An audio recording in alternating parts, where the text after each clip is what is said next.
ಹೆಣ್ಮಕ್ಳ ದೆಹಲಿಗೆ ಯಾರು ಮೇಡಮ್ ಹೋಗ್ತಾರೆ, ನಿಮ್ಗೆ ಗೊತ್ತಾ ಅಲ್ಲಿ ಹೆಂಗಿರುತ್ತೆ ಅಂತ. ಸರ್ ನಾನು ಅಲ್ಲೇ ಇದು ಬಂದವಳು, ಮಿನಿಮಮ್ 10 ವರ್ಷ ಎಕ್ಸ್ಪೀರಿಯೆನ್ಸ್ ಆಗಿರ್ಬೇಕು ನೀವು ಡೆಲ್ಲಿಗೆ ಹೋಗಬೇಕು ಅಂತಂದರೆ ಅಂತ. ಸುಮ್ಮನೆ ಸೂರತ್ತಿಗೆ ಹೋಗ್ತೀನಿ, ಬಟ್ಟೆ ಮಾರ್ಕೆಟಿಗೆ ಹೋಗ್ತೀನಿ, ಡೈಮಂಡ್ ಮಾರ್ಕೆಟಿಗೆ ಹೋಗ್ತೀನಿ, ಯಾಕೆ ಸುತ್ತಾ ಇದ್ದೀನಿ ಅಂತ ನನಗೆ ಗೊತ್ತಿಲ್ಲ, ಸುಮ್ಮನೆ ಸುತ್ತಾ ಇದ್ದೀನಿ. ಒಟ್ಟು ಬರೀ ಸೌತೆಕಾಯಿ ತುಂಬ ಚೀಪಾಗಿ ಸಿಗೋದು ಡೆಲ್ಲಿಯಲ್ಲಿ. ಸೌತೆಕಾಯಿ ಕಟ್ ಮಾಡ್ಕೊಂಡು ತಿಂತಾಯಿದ್ದೆ every 2 hours, because body dehydrate ಆಗಬಾರ್ದು, ಹಸುವು ನೀಗಬೇಕು. ಎವ್ರಿ 2 hours ಸೌತೆಕಾಯಿ ತಿಂತಾಯಿದ್ದೆ ನಾನು. ಇಲ್ಲೇ ನಾನು ಬೆಂಗಳೂರಲ್ಲಂತೂ ಇರಲ್ಲ ಅನ್ನೋದು ನಾನು ಫಿಕ್ಸ್ ಆಗಿಬಿಟ್ಟಿದ್ದೆ. ಏನೇ ಆಗಲಿ ಮುಂದಿನ ನನ್ನ ಬದುಕು ದೆಹಲಿಯಲ್ಲಿ ಅನ್ನೋದು ನಾನು ನಿರ್ಧಾರ ಮಾಡಿಬಿಟ್ಟಿದ್ದೆ. ನಿಮಗೆ ಏನು ಗೊತ್ತಿಲ್ಲ ಪತ್ರಿಕೋದ್ಯಮದ ಬಗ್ಗೆ, ನಿಮಗೆ ಐಡಿಯಾನೂ ಇಲ್ಲ, ನಿಮಗೆ ನಾಲೆಡ್ಜು ಇಲ್ಲ. ನನಗೆ ಗೊತ್ತಿಲ್ಲ ನಮ್ಮ ಎಡಿಟೋರಿಯಲ್ ಡಿಸಿಷನ್ ಏನಾಗುತ್ತೆ ಅಂತ, ಬಟ್ ನಿಮಗೊಂದಿಷ್ಟು ಟ್ರೈನಿಂಗ್ ಕೊಡಬಹುದು ನಾವು. ಇಷ್ಟೆಲ್ಲ ಆಯಿತು, ಇನ್ನೇನು ನಾನು ಪ್ಯಾಕ್ ಮಾಡಿ ದೆಹಲಿಗೆ ಹೋಗಬೇಕು ಅನ್ನೋವಂಥ ಒಂದು ಟೈಮ್. ಅಷ್ಟೊತ್ತಿಗೆ ಚಾನೆಲ್ ಮುಂದೆ ನಡೆಯೋದು ಕಷ್ಟ ಅನ್ನೋವಂಥ ಒಂದು ಸಮಯ ಬಂತು. 10-15 ದಿನ ಗುಜರಾತ್ ಓಡಾಡಿದ್ದೀನಿ. ಗುಜರಾತ್ ಉತ್ತರದಿಂದ ಗುಜರಾತ್ ದಕ್ಷಿಣದ ತನಕ. ಬರೀ ಸೌತೆಕಾಯಿ ತುಂಬ ಚೀಪಾಗಿ ಸಿಗೋದು ಡೆಲ್ಲಿಯಲ್ಲಿ. ಸೌತೆಕಾಯಿ ಕಟ್ ಮಾಡ್ಕೊಂಡು ತಿಂತಾಯಿದ್ದೆ every 2 hours, because body dehydrate ಆಗಬಾರ್ದು, ಹಸುವು ನೀಗಬೇಕು. ಎವ್ರಿ 2 hours ಸೌತೆಕಾಯಿ ತಿಂತಾಯಿದ್ದೆ ನಾನು. ಸೊ ಆ ರೀತಿ ಇದ್ದ ನನಗೆ 25,000 was huge. It's a big money ಅವತ್ತಿನ ದಿನಕ್ಕದು. 25,000 ನನಗೆ ನಾನೇ ಅವತ್ತಿನ ದಿನ ಇದ್ದಂಥ ರೂಮಿನ ವ್ಯವಸ್ಥೆಯಲ್ಲಿ 8,000 ರೂಪಾಯಿ ರೂಮು ಅಂತ ಅಂದ್ಕೊಂಡ್ರು. ಒಂದು 15,000 ರೂಪಾಯಿ ನಾನು ಎಲ್ಲ ಖರ್ಚು ಮಾಡಿದ್ರು. 10,000 ರೂಪಾಯಿ ನನ್ನ ಕೈಯಲ್ಲಿ ಉಳಿತಿತ್ತು. 1,000 ರೂಪಾಯಿ ನನಗೆ ಉಳಿಯೋಕ್ಕೂ 10,000 ಕೈಯಲ್ಲಿ ಉಳಿಯೋಕ್ಕೂ ಇಟ್ಸ್ ಅ ಬಿಗ್ ಡಿಫ್ರೆನ್ಸ್ ನನಗೆ.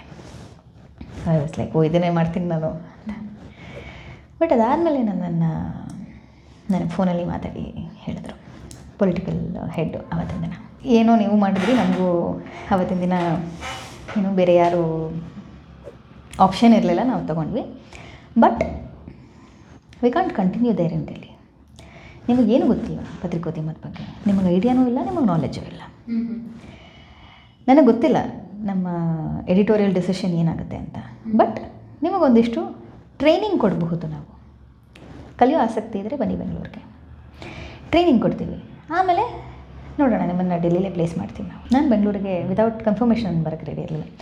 ನಾನು ದೆಹಲಿಗೆ ಹೋಗ್ತೀನಿ ಅನ್ನೋದಾದರೆ ಮಾತ್ರ ನಾನು ಬರ್ತೀನಿ ಬೆಂಗಳೂರಿಗೆ ಅಂತ ನಾನು ಹೇಳಿದೆ. ಸರಿ, ಹಾಗಿದ್ರೆ until you complete your internship you will be non paid ಅಂತಂದರು. ಆಯಿತು ಅಂತಂದೆ. ಸೊ ದುಡ್ಡಿಲ್ಲದೆ ನೀವು ಇಂಟರ್ನ್ಶಿಪ್ ಕಲ್ತ್ಕೋಬೇಕಾಗತ್ತೆ ಅಂದರು. ಕಲ್ತ್ಕೋತೀನಿ ಅಂತಂದೆ. ಬಂದೆ ಬೆಂಗಳೂರಿಗೆ. 3 ತಿಂಗಳು ಎಲ್ಲ ಬಿಟ್ಟು ಮಾಡಿಬಿಟ್ಟಿದ್ದೀನಿ. Metro, crime, political. ಅಲ್ಲಿ ರೂಮ್ ಖಾಲಿ ಮಾಡಿದ್ರಿ? ರೂಮ್ ಖಾಲಿ ಮಾಡಿದೆ, ಇಮಿಡಿಯೇಟ್ ರೂಮ್ ಖಾಲಿ ಮಾಡಿದೆ. ಬಿಕಾಸ್ ನನಗೆ ಗೊತ್ತಿತ್ತು ಫಸ್ಟು 2 ತಿಂಗಳು ಅಂತ ಹೇಳಿದ್ರು. ಬಟ್ 2 ತಿಂಗಳಿಗೆ ಇದು ಮುಗಿಯಲ್ಲ ಅನ್ನೋ ಒಂದು ಸಮಯ, 6th ಸೆನ್ಸ್ ಹಿಂಟ್ ನನಗೆ ಇತ್ತು. ಆ್ಯಂಡ್ 2 ತಿಂಗಳು 3 ತಿಂಗಳು ದೆಹಲಿಯಲ್ಲಿ ರೂಮನ್ನು ಹಾಗೆ ಇಟ್ಕೊಳ್ಳೋದಕ್ಕಾಗೋದಿಲ್ಲ. ರಾಜೇಂದ್ರ ನಗರಲ್ಲಿ ರೂಮ್ಸ್ ಸಿಗೋದು ಕಷ್ಟ, ಬಟ್ ಅದರಿಂದ ಒಂಚೂರು ಹೊರಗಡೆ ಬಂದರೆ ದೆಹಲಿಯಲ್ಲಿ ರೂಮ್ಗಳು ಸಿಗುತ್ತೆ, ಸಮಸ್ಯೆ ಇಲ್ಲ. ಸೊ ನಾನು ಡೆಲ್ಲಿಯಲ್ಲಿ ರೂಮ್ ಇಟ್ಕೊಳ್ಳೋದು ಸರಿ ಇರಲಿಲ್ಲ. ರೂಮ್ ಖಾಲಿ ಮಾಡಿ ಬೆಂಗಳೂರಿಗೆ ಶಿಫ್ಟ್ ಆದೆ. ನನ್ನ ಪರಿಚಯಸ್ಥರ ಮನೇಲಿ ಲಗೇಜ್ನೆಲ್ಲ ಇಟ್ಬಿಟ್ಟು ಬಂದೆ ನಾನು. ಅಲ್ಲೂ ಲಗೇಜ್ ತರಲಿಲ್ಲ ಸ್ವಾತಿ, ಅಲ್ಲೇ ಇಟ್ಟು ಬಂದಿದ್ದು. ನನಗೆ ಗೊತ್ತಿತ್ತು ವಾಪಸ್ ಹೋಗ್ತೀನಿ ನಾನು ಅಂತ. ಏನು ಬೇಕಾದಾಗಲಿ ನಾನು ವಾಪಸ್ ಹೋಗ್ತೀನಿ ಅಂತ ಗೊತ್ತಿತ್ತು ನನಗೆ. ಇಲ್ಲೇ ನಾನು ಬೆಂಗಳೂರಲ್ಲಂತೂ ಇರಲ್ಲ ಅನ್ನೋದು ನಾನು ಫಿಕ್ಸ್ ಆಗಿಬಿಟ್ಟಿದ್ದೆ. ಏನೇ ಆಗಲಿ ಮುಂದಿನ ನನ್ನ ಬದುಕು ದೆಹಲಿಯಲ್ಲಿ ಅನ್ನೋದು ನಾನು ನಿರ್ಧಾರ ಮಾಡಿಬಿಟ್ಟಿದ್ದೆ. ಸೊ ಹೋದೆ, ಎಲ್ಲ ಮೀಟ್ಗಳನ್ನು ಮಾಡಿದೆ. ಎಷ್ಟೋ ಜನ ರಾಜಕೀಯ ನಾಯಕರ ಪ್ರೆಸ್ ಮೀಟ್ಗಳನ್ನು ನಾನು ಅಟೆಂಡ್ ಮಾಡಿದೆ. ಆ್ಯಂಡ್ ಲಕಿಲಿ ಜನಶ್ರೀ ಚೆನ್ನಾಗಿ ನಡೀದೇ ಇದ್ದಂತಹ ಸಂದರ್ಭ ಅದು. ತುಂಬ ಜನ ಫ್ರೀ ಆಗಿರ್ತಿದ್ರು, ಒಳ್ಳೊಳ್ಳೆ ಪತ್ರಕರ್ತರು ಚಾನಲಲ್ಲಿ ಕೆಲಸ ಮಾಡ್ತಾಯಿದ್ದಂಥವ್ರು. ಅವ್ರ ಹತ್ರ ಸೆಗ್ಮೆಂಟ್ ಬರೆಯೋದು ಹೇಗೆ, ಟಿಕ್ಟಾಕ್ ಅಂತಂದರೆ ಏನು, ಫೋನ್ ಇನ್ ಅಂತಂದರೆ ಏನು. ಸೊ ಈ ರೀತಿ ಸಾಕಷ್ಟು ವಿಚಾರಗಳನ್ನು ಚಿಕ್ಕ ಈ ಮೈನ್ಯೂಟ್ ಪತ್ರಿಕೋದ್ಯಮದ ಕುಸರಿ ಕೆಲಸಗಳು ಅಂತ ನಾವು ಕರಿತೀವಿ, ಈ ಕುಸರಿ ಕೆಲಸಗಳನ್ನ ತಿಳ್ಕೊಳ್ತಾ ನಾನು ಹೋದೆ. ಅಷ್ಟೊತ್ತಿಗಾಗಲೇ ಒಂದು ಬೈ ಡಿಫಾಲ್ಟ್ ಬರವಣಿಗೆ ಅನ್ನೋದು ನನಗೆ ಚೆನ್ನಾಗಿತ್ತು, ನನ್ನ ಕಲ್ಪನೆಗಳು ಚೆನ್ನಾಗಿತ್ತು ಅಂತ ನನಗೆ ಅನಿಸುತ್ತೆ. ಚಿಕ್ಕ ವಯಸ್ಸಿಂದನೂ ಈ ಕವನಗಳು ಬರೆಯೋ ಹುಚ್ಚು ನನಗೆ. ಸೊ ಸ್ಕೂಲ್ ಡೇಸಿಂದನೂ ಕವನಗಳನ್ನ ಬರಿತಾ ಇದ್ದೆ ನಾನು. ಹಾಗೆ ನನ್ನ ಒಂದಿಷ್ಟು ಬರೆಯುವಂಥ ಹೊಸ ಶೈಲಿಗಳನ್ನು ನಾನು ಪತ್ರಿಕೋದ್ಯಮಕ್ಕೆ ಅಳವಡಿಸ್ಕೊಳ್ತಾ ಹೋದೆ. ಇಷ್ಟೆಲ್ಲ ಆಯಿತು, ಇನ್ನೇನು ನಾನು ಪ್ಯಾಕ್ ಮಾಡಿ ದೆಹಲಿಗೆ ಹೋಗಬೇಕು ಅನ್ನೋವಂಥ ಒಂದು ಟೈಮು. ಅಷ್ಟೊತ್ತಿಗೆ ಚಾನೆಲ್ ಮುಂದೆ ನಡೆಯೋದು ಕಷ್ಟ ಅನ್ನುವಂಥ ಒಂದು ಸಮಯ ಬಂತು. ನಿಮ್ಮ ಚಾನೆಲ್ ಹೆಡ್ಡನ್ನು ಅರೆಸ್ಟ್ ಮಾಡ್ತಾರಲ್ಲ ಆ ಸಂದರ್ಭದಲ್ಲ? ಇಲ್ಲ ಇಲ್ಲ ಇಲ್ಲ ಇಲ್ಲ, ಚಾನೆಲ್ ಹೆಡ್ ಅರೆಸ್ಟ್ ಆಗಿದ್ದು ತುಂಬ ಮುಂಚೆ. ಇದು ಚಾನೆಲ್ ಹೆಡ್ ಎಲ್ಲ ಅರೆಸ್ಟ್ ಆಗಿ ಎಲ್ಲ ಆದ ನಂತರದಲ್ಲಿ, ಎರಡನೇ ಸತಿ ಜನಶ್ರೀ ರಿಲಾಂಚ್ ಆದ ಸಂದರ್ಭದಲ್ಲಿ. ಸೊ ಫೆಬ್ರವರಿ ಎಷ್ಟೊತ್ತಿಗೆ ನಾನು ಪ್ರಿಪೇರ್ ಆಗ್ತೀನಿ ನಾನು ಡೆಲ್ಲಿಗೆ ಹೋಗಬೇಕು ಅಂತ. ಬಟ್ ಅಷ್ಟೊತ್ತಿಗಾಗಲೇ ಇಲ್ಲ, ಇದು ಸಾಧ್ಯ ಇಲ್ಲ ಅನ್ನುವಂಥ ಒಂದು ಸಂದರ್ಭ ಬರುತ್ತೆ. ಏನು ಮಾಡೋದು ಗೊತ್ತಿಲ್ಲ, ಎಲ್ಲಿಗೆ ಹೋಗೋದು ಗೊತ್ತಿಲ್ಲ. ರ್ಯಾಂಡಮ್ ಆಗಿ ನಂಗೆ ಯಾಕೆ ಅನ್ನಿಸ್ತು ಏನು ಅನ್ನಿಸ್ತು ಗೊತ್ತಿಲ್ಲ ನನಗೆ,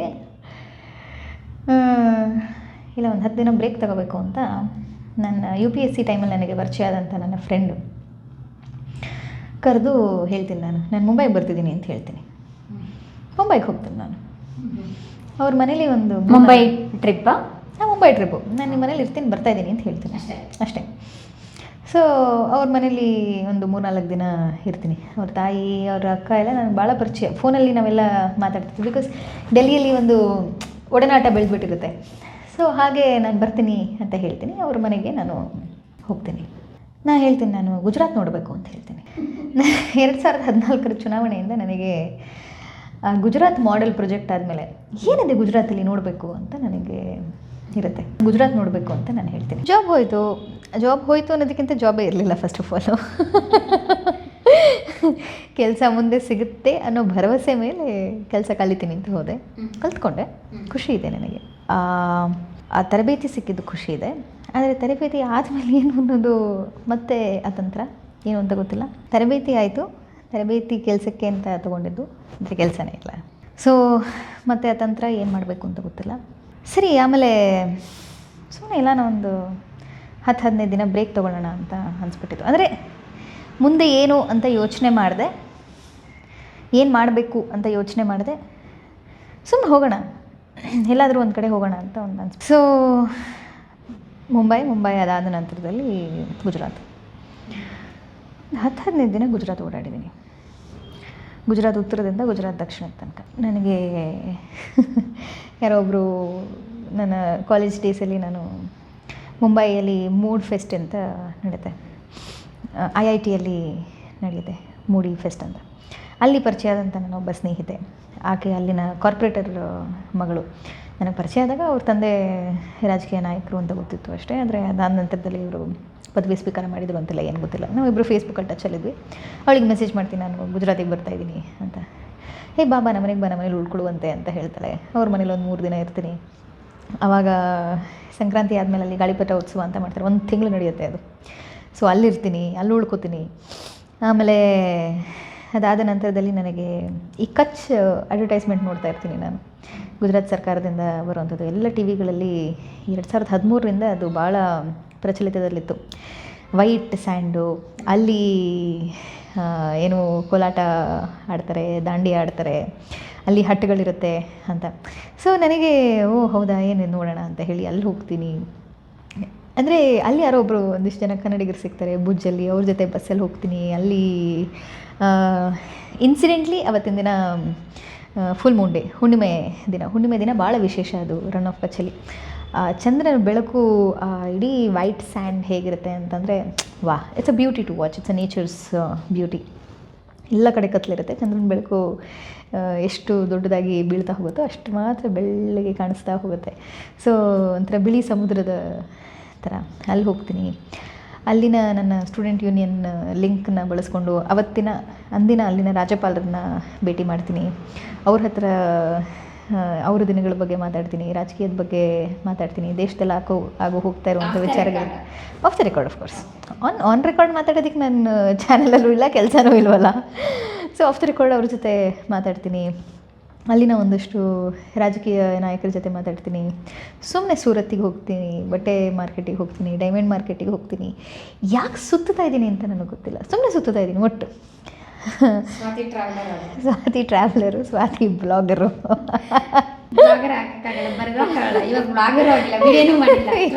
ಟ್ರಾವೆಲರು ಅಷ್ಟೇ ಇಲ್ಲ, ಬಟ್ ಬರಿತಾ ಇದ್ದೆ. ಡೇ 1 ಡೇ 2 ಅಂತ ಫೇಸ್ಬುಕ್ಕಲ್ಲಿ ಭಾರತ ದರ್ಶನ ಅಂತ ಹೇಳಿ ನಾನೇ ಕೊಟ್ಬಿಟ್ಟೆ. ಭಾರತ ದರ್ಶನ ಅಂತ ಹೇಳಿ. ಸೊ ಅಷ್ಟು ದಿನದ ಎಕ್ಸ್ಪೀರಿಯನ್ಸನ್ನು ನಾನು ಪ್ರತಿದಿನ ಟ್ರಾವೆಲ್ ಮಾಡಬೇಕಾದ್ರೆ ಬರೆಯೋದು. ನಿಮ್ಮ ಫ್ರೆಂಡ್ ಅಂದರೆ ತಂದೆ ಏನು ಪೊಲಿಟಿಷಿಯನ್ ಅಂದರೆ ಏನೋ ಮಿನಿಸ್ಟರ್ ಆಗಿದ್ರಾ ಅಥವಾ ಕಾರ್ಪೊರೇಟರ್ ಆಗಿದ್ರು. ಕಾರ್ಪೊರೇಟರ್ ಅಹಮದಾಬಾದಲ್ಲಿ ಕಾರ್ಪೊರೇಟರ್. ಅಹಮದಾಬಾದಲ್ಲಿ ಕಾರ್ಪೊರೇಟರ್ ಅಂತಂದರೆ ಈಕ್ವಲೆಂಟ್ ಟು ಮಿನಿಸ್ಟರ್ ಅಂತ ಅರ್ಥ. ಸೊ ಹಾಗೆ ಅಲ್ಲಿ ಏನು ಗರ್ಬಾಗೆ ಹೋಗ್ತೀನಿ, ದಾಂಡಿಯಾಗೆ ಹೋಗ್ತೀನಿ, ಸುಮ್ಮನೆ ಓಡಾಡ್ತಾ ಇದ್ದೀನಿ. ಒಟ್ಟು ಉತ್ತರದ ಹೋಗಿ ಎಕ್ಸ್ಪ್ಲೋರ್, ಉತ್ತರದ ಗುಜರಾತ್ನಿಂದ ದಕ್ಷಿಣ ಗುಜರಾತ್ ತನಕ ಓಡಾಡ್ತೀನಿ. ಆ ಓಡಾಟದಲ್ಲಿ ನನಗೆ ಅರ್ಥ ಆಗೋದೇನು ಅಂತಂದರೆ, ಓಕೆ, ಒಂದು ಕಡೆ ನಾನು ತರಬೇತಿ ತೊಗೊಂಡಿದ್ದೀನಿ. ಒಂದು ಸೇಯಿಂಗ್ ಇದೆ ಭಾಳ ಚೆನ್ನಾಗಿ ಇಂಗ್ಲೀಷ್ನಲ್ಲಿ, when you don't know what your destiny is, sometimes just travel to destinations will teach you what your destiny is or will show you what your destiny is ಅಂತ. ಆ ಗುಜರಾತ್ ಟ್ರಿಪ್ಪಲ್ಲಿ ನಾನು ಅದನ್ನು ಕಂಡುಕೊಂಡೆ. ಸೊ ನನಗೆ ಓಕೆ, ಒಂದು ಕಡೆ ಫೇಲ್ಯೂರ್ ಆಗಿದೆ, ಒಂದು ಕಡೆ ಕೆಲಸ ಇವಾಗ ಚಾನಲನ್ನು ಎತ್ತಿ ಹಿಡಿದು ಮತ್ತು ಅಲ್ಲಿ ಕೆಲಸ ತೆಗೆದುಕೊಳ್ಳುವಂಥ ಶಕ್ತಿ ನನಗಿಲ್ಲ.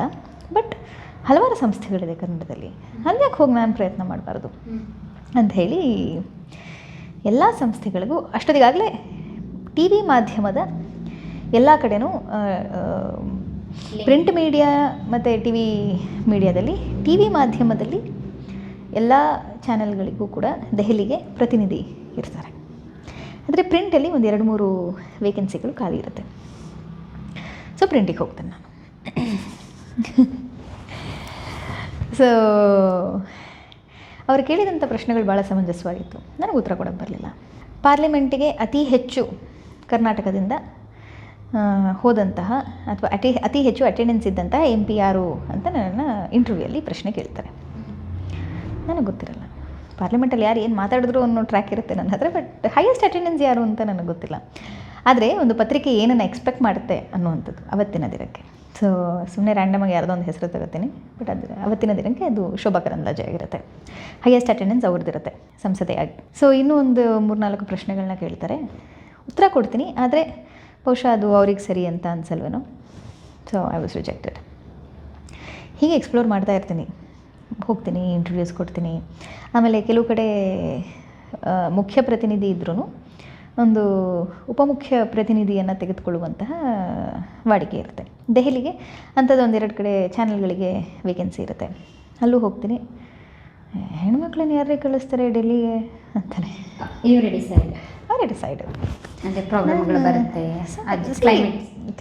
ಫಸ್ಟ್ ಆಫ್ ಆಲ್ ಹೆಣ್ಮಕ್ಳು ಹೋಗಿ ರಾಜ್ಯದಿಂದ, ಈಗ ನಿಮಗೆ ಟ್ರಾನ್ಸ್ಫರ್ಸ್ ಆದರೂ ಕೂಡ ನೀವು ಬೇರೆ ಜಿಲ್ಲೆಗಳಿಂದ ಹೆಣ್ಮಕ್ಳು ಅಲ್ಲಿನ ಬ್ಯೂರೋಗಳಲ್ಲಿ, ಹುಬ್ಳಿಲಿ ಮತ್ತು ಬೆಳಗಾಮಲ್ಲಿ ಬ್ಯೂರೋಗಳಲ್ಲಿ ಹೆಣ್ಮಕ್ಳು ಕೆಲಸ ಮಾಡಿರೋದು, ಬ್ಯೂರೋ ಮುಖ್ಯಸ್ಥರ ಕೆಲಸ ಮಾಡಿರೋದನ್ನು ನಾನು ಉದಾಹರಣೆಗಳು 1-2-3 ನೋಡಿದ್ದೀನಿ, ಪತ್ರಿಕೆಗಳಲ್ಲಿ ಇವತ್ತಿಗೂ ಇದೆ ಅದು.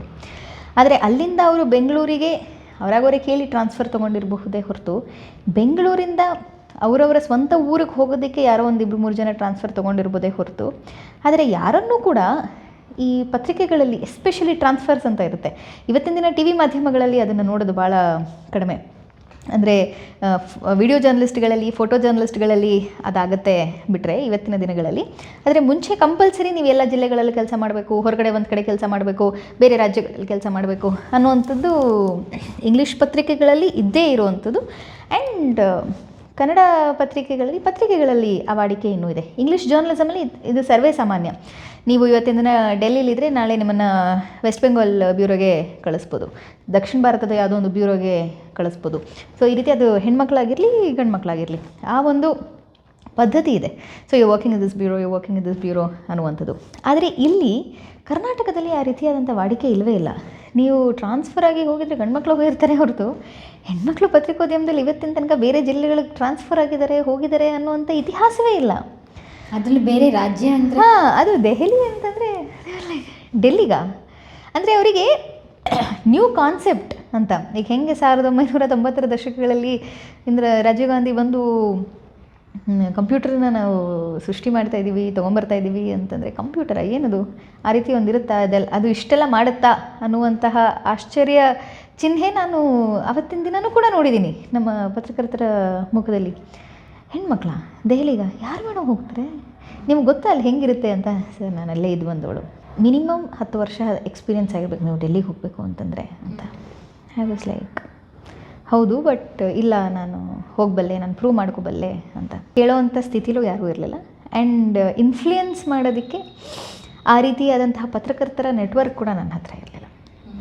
ಕೆಲವೊಂದಿಷ್ಟು ರಿಪೋರ್ಟರ್ಸ್ ನನಗೆ ಗೊತ್ತಿರ್ಬೋದು, ಈಗ ರಿಪೋರ್ಟರ್ಸ್ಗೂ ಜನರಲಿ ಪೊಲಿಟಿಷಿಯನ್ಸ್ಗೂ ಲಿಂಕ್ ಇರುತ್ತೆ, ಯಾರಿಗೋ ಹೇಳಿ ನಿಮಗೆ ಏನೋ ಒಂದು ಸಣ್ಣ ಕೆಲಸ ಮಾಡಿಸೋದಕ್ಕೂ ಎಲ್ಲೋ ಒಂದು ಕಡೆ ಅದು ಇಂಥ ಬ್ಯೂರೋಗೆ ನಿಮಗೆ ಕೆಲಸ ಕೊಡಿಸೋದಕ್ಕೆ ನಿಮಗೆ ಡೈರೆಕ್ಟ್ ಎಂಟ್ರಿ ನೀವು ತಗೊಳ್ಬೇಕು ಅಂತಂದರೆ you need a connection. Absolutely ಇಲ್ಲ. ಸೊ ಏನು ಮಾಡೋದು ಗೊತ್ತಿಲ್ಲ, ಹೆಂಗೆ ಹೋಗೋದು ಡೆಲ್ಲಿಗೆ ಗೊತ್ತಿಲ್ಲ. ಬಟ್ ಒಂದಂತೂ ನನಗೆ ಗೊತ್ತು, ಡೆಲ್ಲಿಗೆ ಹೋಗ್ತೀನಿ ಅಂತ. ಹೇಗೆ ಹೋಗ್ತೀನಿ ಅಂತ ನನಗೆ ಗೊತ್ತಿಲ್ಲ. ಒಂದು ಅಚಲವಾದ ನಂಬಿಕೆ ಅಂತೂ ನನ್ನಲ್ಲಿತ್ತು. Okay, I am going to Delhi, that's all I knew. ಆಮೇಲೆ ದಿನಗಳು ಕಳೆಯುತ್ತೆ. TV5 ಹೊಸ ಸುದ್ದಿ ಮಾಧ್ಯಮ ಕನ್ನಡಕ್ಕೆ ಬರ್ತಿದೆ ಅಂತ ಆಗುತ್ತೆ. ಇಂಟರ್ವ್ಯೂ ಕಾಲ್ ಫಾರ್ ಮಾಡ್ತಾರೆ. ಸೊ ನಾನು ಅಪ್ಲೈ ಮಾಡ್ತೀನಿ. ನನಗೆ 1 ತಿಂಗಳ ತನಕ ಪ್ರತಿಕ್ರಿಯೆ ಬಂದಿರೋದಿಲ್ಲ. ಏನಕ್ಕೋ ಆವತ್ತಿನ ದಿನ ಅಲ್ಲಿ ಆಲ್ರೆಡಿ ಕೆಲಸ ತೊಗೊಂಡಿದ್ದಂತಹ ನನ್ನ ಪರಿಚಯಸ್ಥರ ಒಬ್ಬರು ಕಾಮನ್ ಫ್ರೆಂಡು ಹೇಳ್ತಾರೆ, ಹೈದರಾಬಾದಿಂದ ಟೀಮ್ ಬಂದಿದೆ, ಅವರೊಂದು 2-3 ದಿನ ಇಲ್ಲೇ ಇರ್ತಾರೆ. ಸೊ ಮಾಸ್ ಇಂಟರ್ವ್ಯೂಸ್ ಮಾಡ್ತಾಯಿದ್ದಾರೆ, ಎಲ್ಲದಕ್ಕೂ ಇಂಟರ್ವ್ಯೂ ತೊಗೋತಾ ಇದ್ದಾರೆ. ಆಗ ನಾನು ಡೈರೆಕ್ಟ್ ಅಲ್ಲಿನ ಎಡಿಟರಿಗೆ ಫೋನ್ ಮಾಡಿ ಐ ಆಮ್ ಸೊ ಈ ಪೋಸ್ಟಿಗೆ ನಾನು ಅಪ್ಲೈ ಮಾಡ್ತಾಯಿದ್ದೀನಿ ಅಂತ ಹೇಳ್ತೀನಿ. ಅಷ್ಟೊತ್ತಿಗಾಗಲೇ ಒಂದು 3-4 ಪೇಪರ್ಗಳಲ್ಲಿ ನನ್ನ ಕಾಲಮ್ಸ್ ಪ್ರಕಟ ಆಗಿರುತ್ತೆ. As a student leader, as a activist ಅಂತನೋ ಎಲ್ಲ ನಾನು ಕಾಲಮ್ಸ್ ಬರ್ತಿರ್ತೀನಿ. ಪ್ರತಿಷ್ಠಿತ ಪತ್ರಿಕೆಗಳಿಗೆ, ವಿಜಯವಾಣಿಗೆ ಬರೆದಿರ್ತೀನಿ, ಕನ್ನಡಪ್ರಭಕ್ಕೆ ಬರೆದಿರ್ತೀನಿ. ಆಗ ಅವರು okay send me a profile ಅಂತ ಹೇಳ್ತಾರೆ. ಪ್ರೊಫೈಲ್ ಅಂತ ಹೇಳ್ಕೊಳಕ್ಕೆ ಬದನೇಕಾಯಲ್ಲಿ ಏನು ಪತ್ರಿಕೋದ್ಯಮ ಮಾಡೇ ಇಲ್ಲ ನಾನು ಪ್ರೊಫೈಲ್ ಕಳಿಸಿ ನಾನು ನೋಡ್ಬಿಟ್ಟು ನಿಮಗೆ ಫೋನ್ ಮಾಡ್ತೀನಿ, ಯಾವಾಗ ಇಂಟರ್ವ್ಯೂಗೆ ಬರಬೇಕು ಅಂತ ಹೇಳ್ತೀನಿ ಅಂತಾರೆ. So and if you can't travel it's okay, we will tell you over the call ಅಂತ ಹೇಳ್ತಾರೆ. ಇಲ್ಲ ನಾನು ಬೆಂಗಳೂರಲ್ಲೇ ಇದ್ದೀನಿ, ನಾನು ಡೆಲ್ಲಿಲಿ ಇರ್ತೀನಿ ಅಂತ ಅಂದ್ಕೊಂಡಿರ್ತಾರೆ. ದಿನೇಶ್ ಅಕುಲ ಅಂತ, ಮುಂಚೆ ಸ್ಟಾರ್ ನ್ಯೂಸಲ್ಲೆಲ್ಲ ಕೆಲಸ ಮಾಡಿದಂಥವ್ರು, ಇವತ್ತಿನ ABP ನ್ಯೂಸ್. ನಾನು ಆಯಿತು ಸರಿ ಅಂತ ಅವರಿಗೆ ಹೇಳ್ತೀನಿ, ನಾನು ಬೆಂಗಳೂರಲ್ಲೇ ಇದ್ದೀನಿ, ನಾನು ಬರ್ತೀನಿ ಅಂತ ಹೇಳ್ತೀನಿ. ಓಕೆ ಬನ್ನಿ ಅಂತ ಹೇಳ್ತಾರೆ. ಅವ್ರಿಗೆ ಏನು ಅನಿಸುತ್ತೋ ಏನೋ ಗೊತ್ತಿಲ್ಲ. I think I can give you this job, but interviews ಎಲ್ಲ ಮಾಡಬೇಕಾಗತ್ತೆ, ನೀನು ಅದೆಲ್ಲ ಅಭ್ಯಾಸ ಇದೆಯಾ ಅಂತ. ನಾನು ಅಷ್ಟೊತ್ತಿಗಾಗಲೇ ಪೇಪರಲ್ಲಿ ಪಬ್ಲಿಷ್ ಆಗಿರೋ ನನ್ನ ಆರ್ಟಿಕಲ್ಸ್ನೆಲ್ಲ ಅವರಿಗೆ ಕಳಿಸಿರ್ತೀನಿ. ಆಬ್ವಿಯಸ್ಲಿ ಅವ್ರಿಗೆ ಕನ್ನಡ ಬರೋದಿಲ್ಲ, ನಾನು ಭಾಳ ಪ್ರಬುದ್ಧವಾಗಿ ಬರೆದಿರ್ತೀನಿ ಅಂತ ಅವ್ರಿಗೆ ಅಂದ್ಕೊಂಡಿರ್ತಾರೆ. ಬಟ್ ಚೆನ್ನಾಗಿ ಬರೆದಿದ್ದೆ ನಾನು. ಆದರೆ ದಿನನಿತ್ಯ ಆರ್ಟಿಕಲ್ಸ್ ಬರೆಯೋ ಚಾಕಚಕ್ಯತೆ ನನ್ನಲ್ಲಿ ಖಂಡಿತವಾಗ್ಲೂ ಇರಲಿಲ್ಲ. ಅವರು ಏನಾದರೂ ಇದ್ದರೆ ತೋರಿಸು, ನಿಂದು ಬೈಟ್ಸು ಅಥವಾ ಇದು ಏನಾದರೂ ಅಂತ. ಅನ್ಫಾರ್ಚುನೇಟ್ಲಿ ನಾನು ಇಂಟರ್ನ್ ಆಗಿ ಕೆಲಸ ಮಾಡ್ತಾ ಇದ್ದಂಥ ಸಂದರ್ಭದಲ್ಲಿ ಕಲಿಯೋದಕ್ಕೆ ಹಲವಾರು ಕಡೆ ಹೋಗಿದ್ದೀನಿ, ಆದರೆ ಯಾವ ಕ್ಲಿಪ್ಪಿಂಗ್ಸ್ ಕೂಡ ಆನ್ ಏರ್ ಆಗಿರೋದಿಲ್ಲ. So I have absolutely no footage to show.